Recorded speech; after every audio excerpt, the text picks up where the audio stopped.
Hi friends, Lindy here. We've all heard of the expression, no pain, no gain. Of course, we've heard that in the gym, playing basketball as a teenager, or even now working out. That is a perfect picture of how our faith is strengthened. It's strengthened through trials. James 1:2 says, and I'll read it to you, "Count it all joy, my brothers, when you meet trials of various kinds. For you know that the testing of your faith produces steadfastness." See, trials are workouts that strengthen your faith in God and strengthen your relationship with God. I'll say that again. Trials are workouts that strengthen your faith.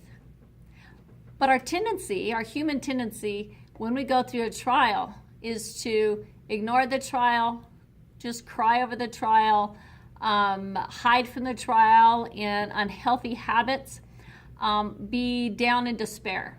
But God doesn't want you to do that. He wants you to turn to Him.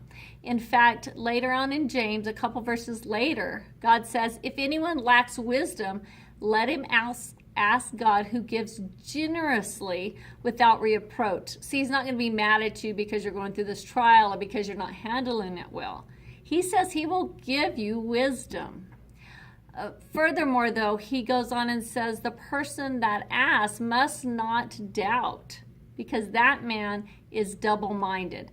See, it's like this. God tells you to do something and you know it's the right thing. You feel peace when you pray. But then when you try to put it in practice, your humanness says, well, I think I'll do that. No, God says to do this, so I want to do that.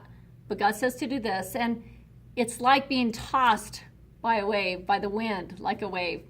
Actually, you become seasick. You become dizzy and you don't know what to do. So have faith when you're in a trial. God will give you wisdom. Go to godly people that will give you counsel, and your strength will be strengthened. Your faith will be strengthened. I want to go back to that little word at the first of James, though. It says, count it all joy, my brothers.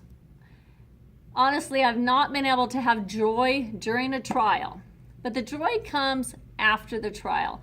The joy comes after physical exertion and your muscles are strengthened and you run the race. That's when the joy comes, not in the gym when you're working out. And that's when our spiritual joy comes. When we can look back and say, I don't know if I'd go through that trial again, but I am so grateful that I now have more compassion and understanding for other people. I'm so grateful that I'm closer to the Lord now. I appreciate my family more now because of that trial. So be encouraged. Trials are just a workout to strengthen you up. Be grateful. Keep praying. We'll see you next time. Bye-bye.